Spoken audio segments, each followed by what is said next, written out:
And that was also L5 who chose the map of Warhead Junction. And again, we'll see another map chosen from L5. It's going to be Sky Temple, game number 2. And actually, we did not see too much of Sky Temple coming in this phase. It was a lot more when previous was meta or was it meta that's the or wrong was it word. duck duck meta? Was it duck? It was duck duck. 100% win rate. We'll still have that forever, but a lot more of Tempest coming out. Also, I believe MVP Black used it once too, and they won a game. But now with MVP Miracle, actually L5 choosing this map. Let's see what the draft looks like in Sky Temple. So we're seeing a theme here, right? Warhead Junction is a huge map, very rotation heavy, and so is Sky Temple. It's the closest that you can get to Warhead Junction out of all of the available maps. So L5 probably feels a lot more confident when it comes to playing the map and making the right late game calls on huge maps. MVP Miracle with the first ban Illidan again, and I find this extremely surprising. Maybe they don't have faith in Dami's Illidan anymore. I think it's also because L5 showed their color since phase number 1 with Illidan, with Jungha. They overturned, which is their stronger sister team, MVP Black. So knowing that and coming that into handy, of course you can trust in Dami a little bit, but it's a lot more of the entire team. How you can support Dami from playing his best, and L5 will do everything to stop that actually. So it's not like L5 needed to really focus on that. MVP Miracle just made Dami play the Lost Vikings. I don't know what I have to say about that. I'll pretend like I heard nothing. And there's the Avatar ban, and this time Genji is available. I need healing. I need healing. Thankfully, there are no Mercy mains in this game. Not yet. Who knows? I hope not. We'll have a lot more StarCraft, Diablo, WoW, and Overwatch heroes coming into Heroes of the Storm. So maybe, well, technically, who knows? I like playing Mercy in Overwatch too. Trade. No. Well, they're thinking a lot about the first pick. Yeah, Of why course, no Genji? is the obvious pick that's open. But what kind of team comp are they preparing for and against the L5 here? If they pick Genji, they need a solid. Yeah. Okay, that was an easy pick, but more so for the time being, they were thinking about the team comp. They were trying to use, and what L5 is going to choose against Genji. Uther would pair up a Stitch. They can even take away Stitches this time. Definitely a lot of cards left for L5 to take on the table.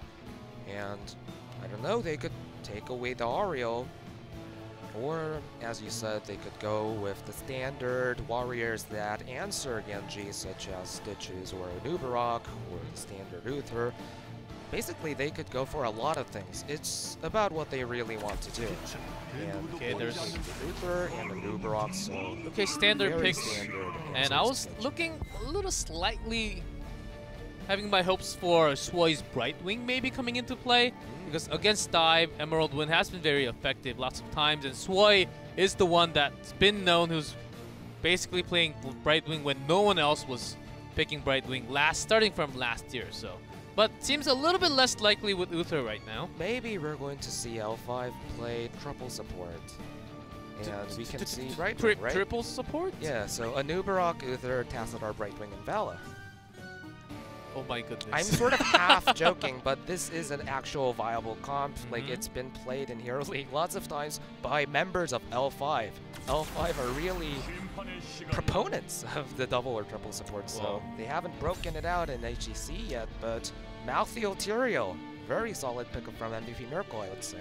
Oh, that's the double angel coming out. Marthiel, strong solo, and whenever you get a chance, Genji will be diving in along with Tyrael. We saw this team comp coming out from MVP Black and earlier today, series number 1, and those ganks attempts, they do not have any CCs, but the damage they put out, it was insane, and their mobility. Also, if they fail to gank, they can also escape. So that's the power of these three coming in. Decent pickups for MVP Miracle, definitely, and Have we ever seen Tyrael and Malthael being picked in the same rotation before? I don't think so. I think oftentimes it was separated, like first pick Marthael and Tyrael just coming in later usually. So something that we have talked about from time to time within drafts has finally materialized. For those of you who do not know, Malthael is terrible against Tyrael. He has a 25% win rate against Tyrael in the statistics with Korea and Europe combined. So taking away the counter, as well as taking a very good warrior in itself, decent strategy to the draft. Yep, because Sanctification will basically nullify the Tormented Souls coming out from Marthael. That's a big... And also, Sanctification, if you have everyone there, the Dragon Blade does nothing. So, taking that pick before the second ban phase happens, Miracle is onto the right path for sure. So definitely works in many ways, and MVP Miracle's second ban Ariel, something that we also have to agree with. Uther, Ariel, and Vala is a combination that you pretty much never want to deal with. Pretty interesting what L5 will want to go to. Wow. Ooh, Chen. Chen is really smart, I think. 0 CC on the side of MVP Miracle That's up right. to now, and it's very difficult to draft any more than this. And even more, they will have even more shielding available to solid front tank line. They will be diving in, but they still have Uther, so if they go for the Storm, that will be a lot of pressure when Genji tries to dive in along with Tyrael.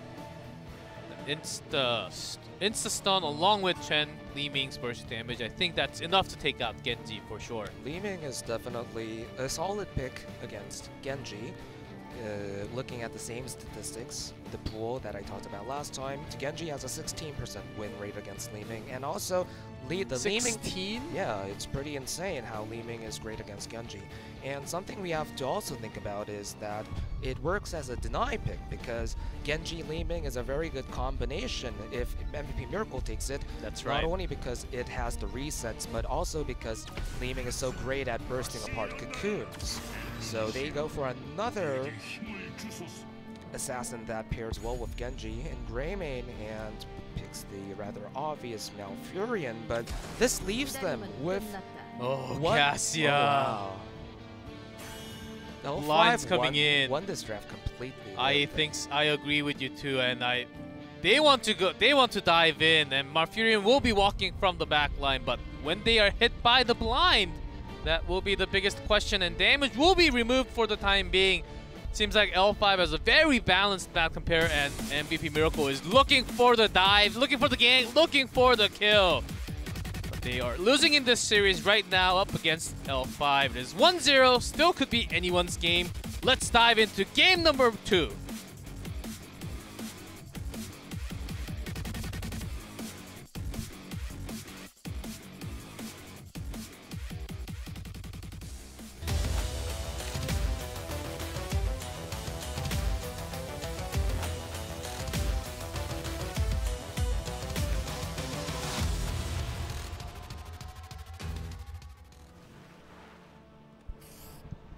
In blue, MVP Miracle, Judy on Tyrael, Dami on Marthael, Jaehyun on Malfurion, C-Moving on Greymane, Sniper on Genji. And in the red, we see L5 with Hooligan on Nubarok, SC on Cassia, Jungha on Chen, SD on Li Ming, and Swoi on Uther again.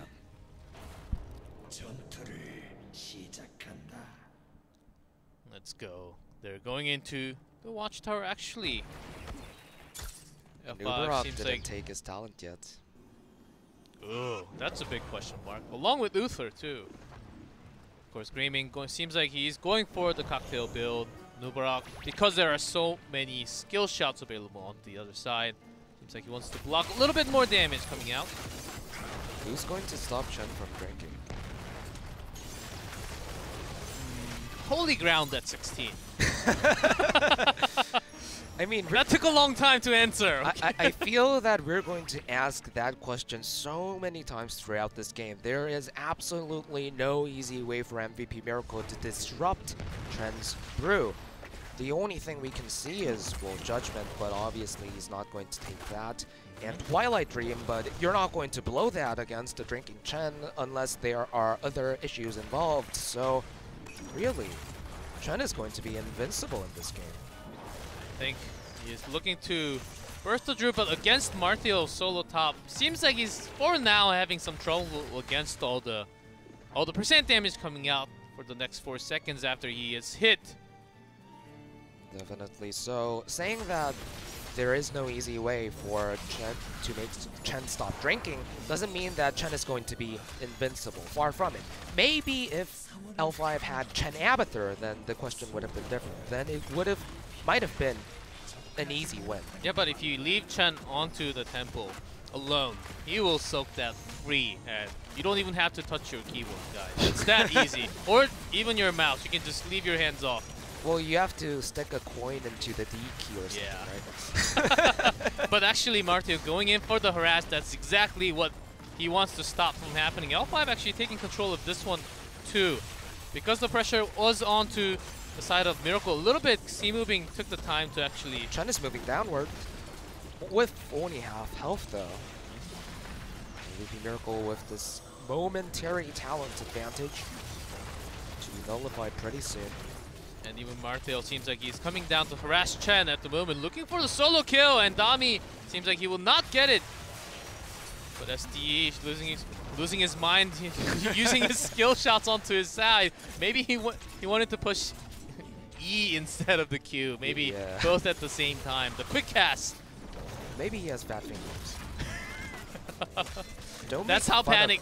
That's how much panicking he was at the moment. Yeah, but Dami is trampling over Jungha in the solo lane, although the observer didn't catch it, so we didn't get to see how exactly it happened. Obviously, Maltheo is not too bad against Chen in the solo lane, but I think he lost harder than what could have viably happened without a mistake coming out from Jungha, so we can only guess. But thanks to Dami winning the solo lane in an admirable fashion, MVP Miracle get to shoot much more shots from the temples. Yeah, but with that, this is the kind of macro that we've been talking about. If you're going to lose the objective, if you're going to lose the control of one, then you can give up instead of fighting for it and risk a lot and have zero return, close to zero return, but actually choosing something else, like soak in all lanes to catch up in the EXP, because you will be losing your tempo, and you can use that time to actually do something else. This is exactly what L5 did, and soak up the bottom lane like one more, and then they got the early lead onto the camp too. So a calm, measured way of playing coming out from L5, minimizing their losses as you said, and this might be a pick on to Genji. Really solid CC. Talking about there. CC there, L5 and Hooligan. As we questioned Hooligan from the beginning, can he fill in the Noblesse's spot of tank, the warrior role for the team? For now, yes, not completely I would say yet, because we still have to see a lot more heroes and games of Hooligan, but so far we can safely say that whether or not he can replace Noblesse varies with every single play he makes. He's a very swingy player, isn't he? Yeah. So that part, well, the play that we saw right there was pretty good. Other plays, not as much. But SC, very good rotation up to the top side of the map, because left alone with those bruiser camps from MVP Miracle's side, the fort could have been in greater trouble than it did. And also with this camp, Panda will have less pressure against the Marthio coming up, and Genji actually coming up looking for a possible gank attempt. Genji will probably stay alongside Maltheo to clear out the incoming bruiser wave. And meanwhile, they can spend the resources actually, try to gank the other lanes, and because the push is onto the other side, this is greater approach from L5. All planned out. The temple will be spawning at bottom. Maybe Miracle would go all in and try to take the fort even. We could definitely see that happening. Genji and Maltheo aren't moving from the top side of the map, so if they aren't moving now, then it means that they have forfeited this bottom temple. So they're going to exchange forts. This is pretty solid high-level macros that they're willing to trade, and they're willing to gain from what they can for the time being. They're not really losing too much, and they're giving up what they what they have to. And they're soaking in for 10 right now. So both teams are probably going to stay relatively equal in experience. And nothing too eventful going on for either side. For now, but Hooligan is getting the this dive out. Still has Cocoon available with, if his teammates were close enough to actually help him. I think he could have actually engaged into that fight with using Cocoon, because I think still to that moment Miracle was not 10, if I remember correctly. And Li Ming takes Wave of Force, which is somewhat standard against Genjis. And Uther still holding that 10. I think wow. we may actually see Storm coming out, because Cassia, of course, Lightning Ball. Definitely. It's standard practice to hold on to the Uther level 10 talent, because you never know which one you're going to need in the first fight that happens after level 10. But if he takes Divine Storm, it should be pretty fun, because there's always going to be the mind game around Divine Storm and Twilight Dream and Sanctification. So that should be an interesting mechanical mind game to watch. That's right. It's the only one still in hold, of course. No Judgment, Sanctification, Curse Bullet, and Dragon Blade from Miracle. Judy seems... Okay. Does he want to dive in? And there's a root. Twilight Dream even used Cleanse. Seems like that's enough for Hooligan to actually speed save. Boy taking a lot of damage. That was a brilliant burst, right? Wasn't it? That Well was done. the exact trajectory that he needed to take to escape that. And you also saw Swoi stepping into the teamfight for a slight second. Maybe that was his potential to be locking in that Divine Storm, actually turning things around. But seems like the range was not too perfect for him. But so he is still holding onto his level 10.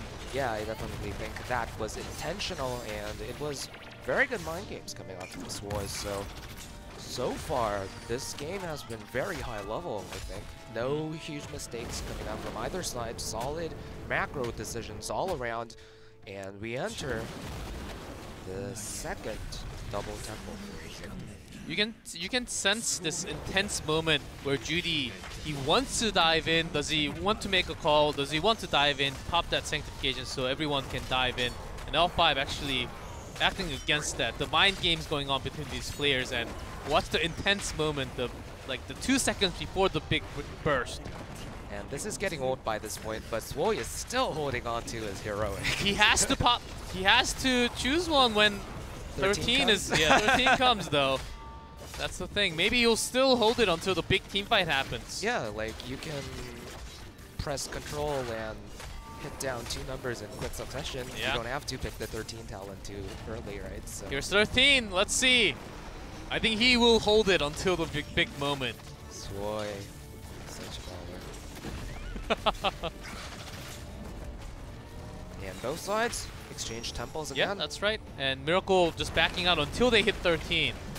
They will lose the camp though, but they have been pushing on top, so they're soaking EXP. So this will be overall an okay trade for them. And if L5 decide to pressure the bottom side of the map, this will lead to a slight advantage. Okay, in terms of Swoi, the you map. have to lock in. No. Maybe no. we'll have one giant T-fight at the very end and the game will be over at that moment. Or maybe he won't even pick the talents until the game is over, regardless of a if they team win, fight. yes, if they get picks off. Maybe it's next level BM. Oh, there's the Storm. It is going to be Divine Storm. He thought he needed the 13 level talent. Now he's going to hold the 13 one though. Why?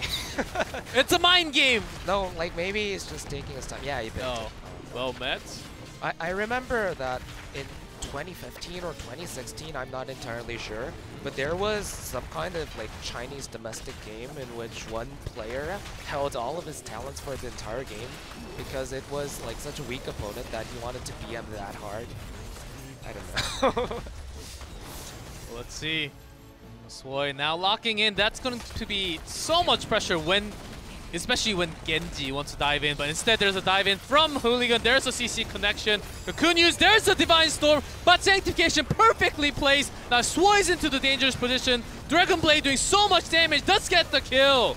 And there's the Usually big Uther Twilight dying Dream. in a team fight is pretty okay, but not when Genji's there to profit off the resets. Oh, look at Tommy. He's never going to die. The sustain is real. The Cassia, all the damage is lost. But can they get a kill? Li Ming is still holding in strong. Jungha is rooted and seems like he'll be the third one to fall. You can't stop a Chen from drinking, but that doesn't mean that the rest of the team is going to be okay. And what we saw just there was just MVP Miracle's dive working perfectly, even though they were the one being dove in the first place. I think Miracle counter-punched that pretty well because they were coming in and Uber HGC were already down because of that fact. They dove in a little bit, not fully in, and made Swoi to step over his line and use that Divine Storm. And when he was weak in the front line, without escapes, they started going for the kill. Their positioning was pretty good in that team fight. I guess something to think about is what is there to really chain with the Divine Storm? Because... Wave of Force. For the extra damage, they really have to bring in all the burst. They have to focus every single thing. The flying kick from Chen, even the fire, everything has to be on the perfect target. I guess Malfurion can be a pretty good target. Even Genji, if they can melt that into perfect places. But if Li Ming has been shooting all those skill shots randomly onto other targets, then it will be very hard.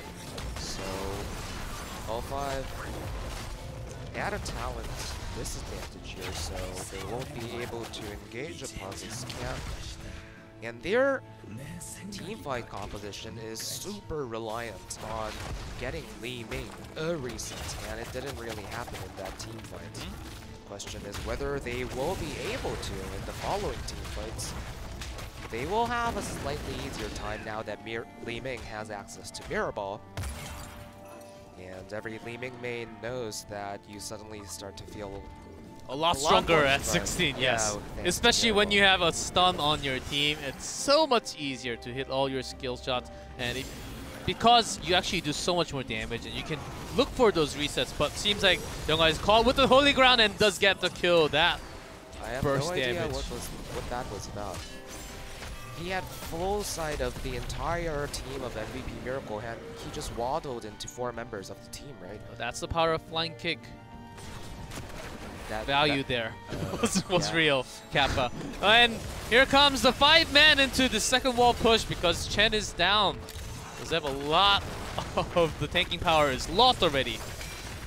Probably not going to be a keep because Chen is going to come out pretty soon, but it probably will be an outer wall unless they don't want to take those chances, which they won't.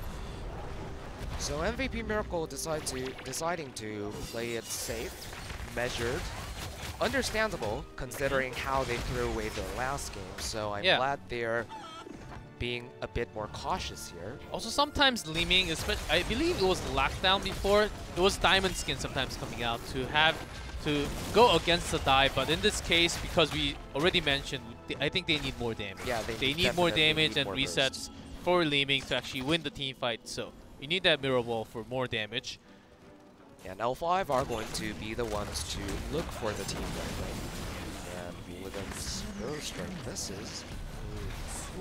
Not a big EXP lead for Miracle, but still a half level lead. They're actually putting full pressure onto this middle one, not really going towards the top. Top lane pressure is on Miracle's side, so that's part of why L5 are the ones that are more bloodthirsty in this one. See, Jungha is getting focused, the cocoon is real, and there's the big Twilight Dream coming out onto multiple targets, but seems like they're going for the kill. Ice Block cannot get the reset. SD got the kill onto Genji. There's the second kill, third kill. It's reset party here, but Sanctification buys them time. But is that going to be enough? Dami's very low. Swoi is going to fall, but that's not a problem because he's Uther. And L5 are going to emerge victorious from this fight. Judy's jukes has been good, but no mana. Seems like he doesn't even have enough. Barely, but at the end, doesn't even matter. We don't need to pretend that it was the greatest Li Ming play ever, but SD's skill shots in that team fight were absolutely on point. And as we said, Once she has access to Mirror Ball, Li Ming becomes more of a force, and we saw the reason why we said that L5's team comps looks to be the slightly better one, because once you get just one reset, it's so strong. Even though the Divine Storm connected against only 2 members in that team fight, most things went well for L5. It's conditional, but as you just saw from that team fight, the conditions are not too hard actually for L5 using Cocoon to eliminate one target. They were actually focusing so hard on Malfurion, but the Ice Block came in the time, and SDE made the choice to actually switch target into Genji because Genji was very low at the same time with the Divine Storm coming out. Very good decision making during the team fight. I gotta say, SDE, as you praised him before the game, has been coming his Li Ming as one of the most favorite here that he's comfortable playing on. Yeah, playing with fire right now. Yeah, and L5 make the correct decision to pull away from the remaining shots of the top temple because Cassia was in the bottom lane clearing it up, and they get to roll their siege camp at this point in time as well, so not too bad. But the remaining shots of the top temple will bring L5's top keep down to a dangerous amount of HP. And now 20 is reached, and this is the thing. Li Ming, Wave of Force does secure your safety a little bit, but Repulsion, it blows your entire dive onto the other side. Really dispositions the entire team too. It's a huge playmaking tool, and L5 thought that they were being sneaky, but Judy had full sight of their movement into the left bush, so that was for naught. Bottom lane pushing in the favor of L5. Top lane, opposite situation, so both teams making careful rotations. And Dragon Blade upgrade for the sustain. But if Genji dies just like that, even Sniper has to be careful onto the side. And catching Anubarak off screen down there, Genji's doing a lot of damage. Anubarak down to 60% health. Not too much happening, and I love this kind of tension where both teams aren't too hasty. They're willing to take the time. Although L5, again, will be slightly more eager to take a team fight simply because they're down in keep and, in general, structural health remaining on their keeps. And L5, again, position first around the boss, but MVP Miracle aren't going to fall for it. But are they going boss? If they go for it, I think this is a very good timing, actually. May catch Miracle off guard. Tyrael steps in with the Holy Ground, does spot. Let's see if the later temple phase will even matter, as Judy is getting so much CC Sanctification cannot be used. There's a Twilight Dream for the save, then Dragon Blade comes along, but is that going to be enough? There's a Cocoon to actually limit Genji off his Dragon Blade, and it seems to be the focusing is on to Dami. Now Genji pops off. Divine Storm is not even used, not even needed there. And the coordination from the members of L5 to ensure that Tyrael could not get the Sanctification off, that was absolutely insane. Genji just blown up the perfect targeting. That was so clean from L5. Wow. Storm was not even needed. Genji was deleted before. That's a nice rhyme, and you know, Malfurion tried his best with the 5-man Twilight Dream, blinking inside to try to turn the teamfight around, but in retrospect, perhaps he shouldn't have done that. Hard to blame him, though. I think Sanctification was cancelled right before, and Crazy Moving will get punished for overstepping here, as... Now that was an inexcusable play. Yeah, and oftentimes it happens, and oftentimes it is Crazy Moving. Well, this still gets this keep though, for sure, even though CSC is here, and this keeps very low. But this is definitely going to be 3 keeps for L5, is it not? Yeah, very close to 3 keeps. Both temples are shooting, so it's going to be 3 keeps, and the question is the core going to lose any HP off of this?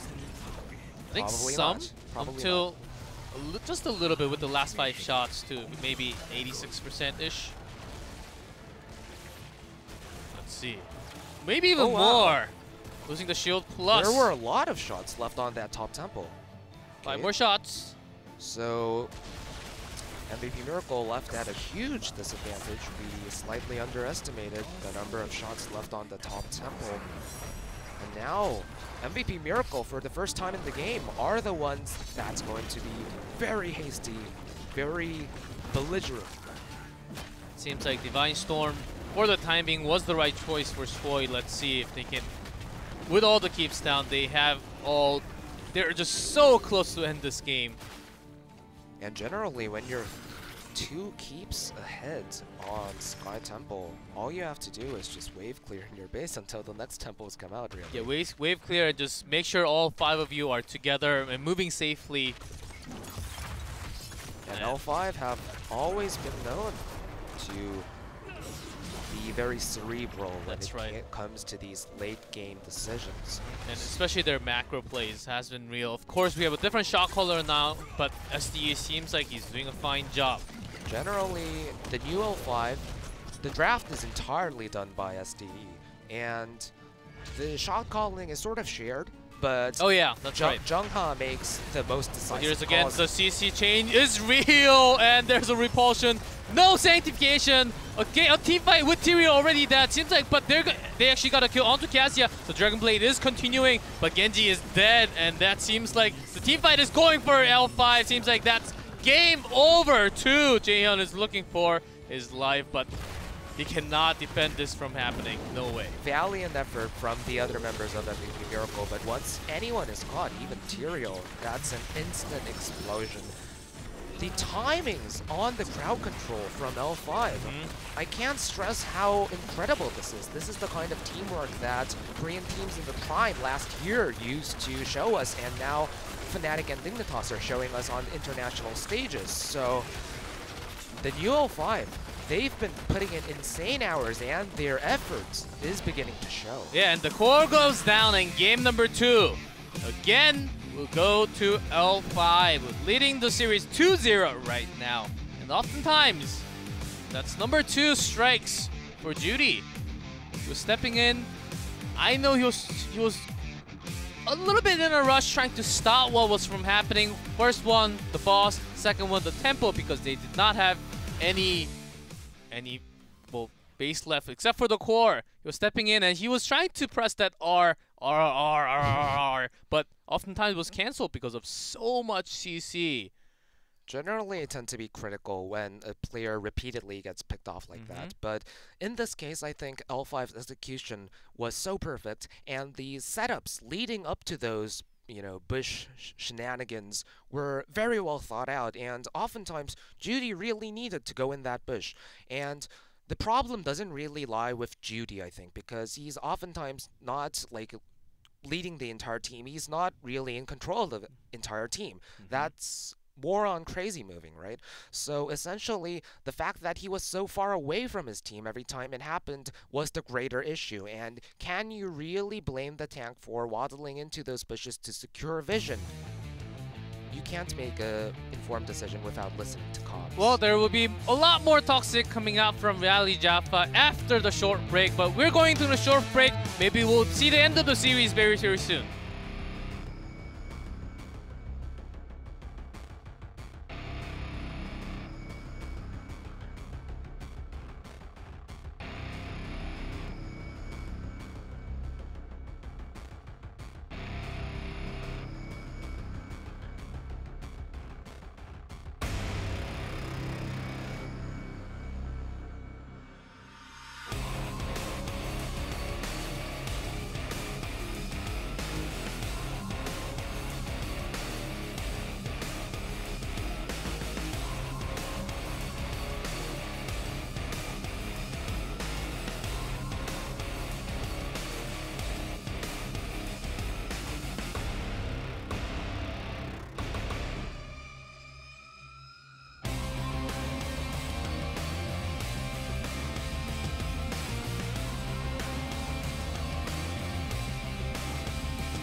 Welcome back, guys. And HGC Korea is continuing, but seems like we will be going out very soon, possibly if L5 shows that kind of momentum against MVP Miracle. Of course, Game 2 was very, very close, but I think overall shot calling was won by L5. It seems pretty clear that L5 is the better team in virtually all regards at this moment in time, and MVP Miracle has been tested in a variety of ways over the last 2 games, but the third game should test them, their spirit, their fortitude, because they lost the last two games in a heartbreaking manner. Yeah, that's right. And also, something that worries me is that we saw Crazy Moving Screaming stepping over the line at the very end, and just that showed something for me. And that's something classic. That's the classic Crazy Moving tilt. And I'm not trying to hate on the guy. He's a very solid ranged assassin, but he's also a very emotional player. And when he suffers a harsh loss,